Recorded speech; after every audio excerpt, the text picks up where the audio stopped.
নমস্কার বন্ধুরা, হৃদি ভ্রমণের আরেকটি ভ্লগে আমি আপনাদের সবাইকে স্বাগত জানাচ্ছি।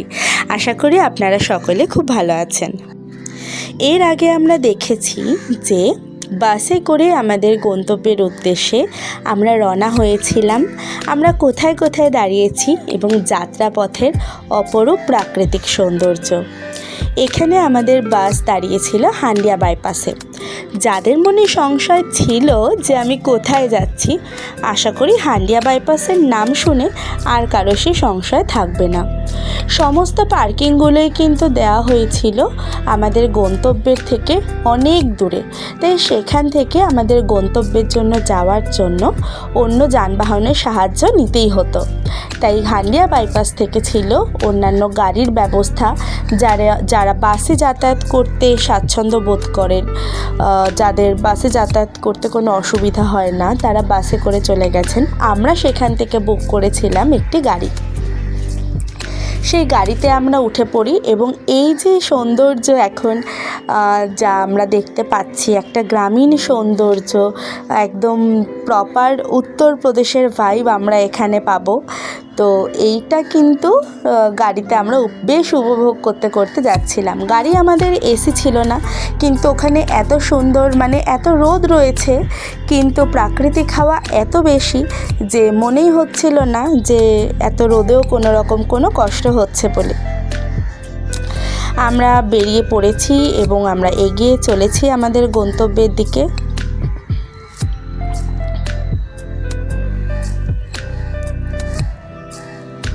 এখানে আমার একটা জিনিস বেশ ভালো লাগলো, যে প্রচুর সবুজ, যেদিকেই তাকাবেন দু চোখ ভরে সবুজ দেখতে পাবেন। আর এখানে কিন্তু একটা বেশ বিশেষত্ব আছে, যে মোটামুটি সবার বাড়িতেই আপনি দেখতে পাবেন যে মহিষ রয়েছে, মহিষ গরু এগুলো রয়েছে। মহিষই আমার চোখে বেশি পড়লো। আর সবার মোটামুটি যারা ওখানকার বহু পুরনো স্থানীয় বাসিন্দা, তাদের সবার বাড়ির বাইরে কিন্তু খাটিয়াটা ম্যান্ডেটারি।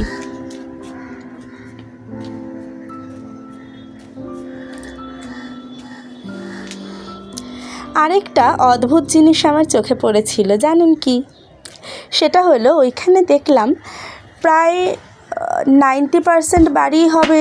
এই জিনিসটা আমি লক্ষ্য করলাম যে বাড়ির যে দিকটা রাস্তার দিকে, যে দেওয়ালটা রাস্তার দিকে পড়ছে, শুধুমাত্র সেই দিকের দেওয়ালটাই রং করানো বা সুন্দর করে সাজানো।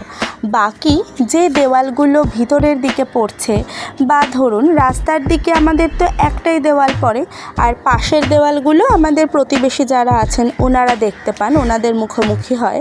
তো সেই দেওয়ালগুলোতে কিন্তু না করানো প্লাস্টার, আর রং তো করানোই নেই। এটা মোটামুটি সব বাড়িতেই দেখলাম, তবে কিছু কিছু ব্যতিক্রম তো ছিলই। আমার বেশ ভালো লাগছিল। এখানে অনেক কথা হচ্ছিল, যে আমাদের যে ভাইকে গাড়ি চালিয়ে নিয়ে যাচ্ছিলেন উনি অনেক কিছু বলছিলেন, কিন্তু গাড়ির এত বেশি শব্দ, সেই কথা আর শোনাতে পারলাম না।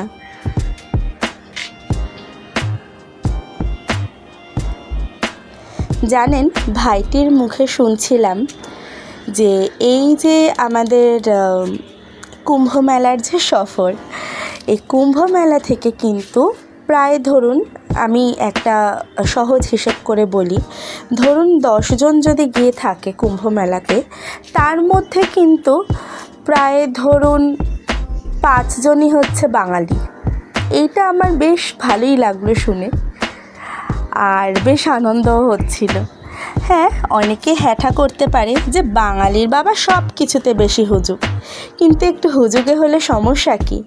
এই যে দেখুন, ছোটোবেলা থেকে আমরা শুনেছি কুম্ভ মেলা, কোনো দিনও কি আদৌ ভাবতে পেরেছিলাম যে এই জীবদ্দশায় কুম্ভ মেলায় যাওয়া হবে সশরীরে?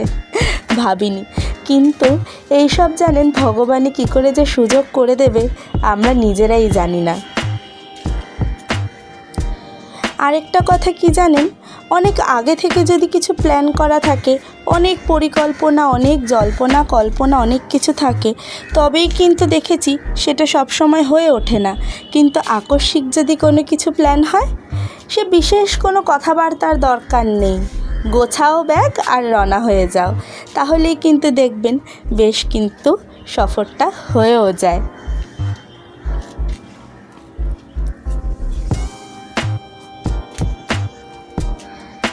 এইখানে আমাদের হান্ডিয়া বাইপাস থেকে গাড়ি আমাদের পৌঁছে দেবে নিবিড় চৌরাহা বলে একটি জায়গাতে। সেইখান থেকে আমাদেরকে রওনা হতে হবে। ওখান থেকে অটো রয়েছে, টোটো রয়েছে এবং রয়েছে বাইক। এবার ওখানকার পরিস্থিতি কেউই বলতে পারে না যে কখন কি পরিস্থিতি থাকে, তো পরিস্থিতি অনুযায়ী অনুকূল বুঝে যেটা সুবিধা হবে সেই যানবাহনের সাহায্য আমাদেরকে নিতে হবে আমাদের সঙ্গমে পৌঁছানোর জন্য।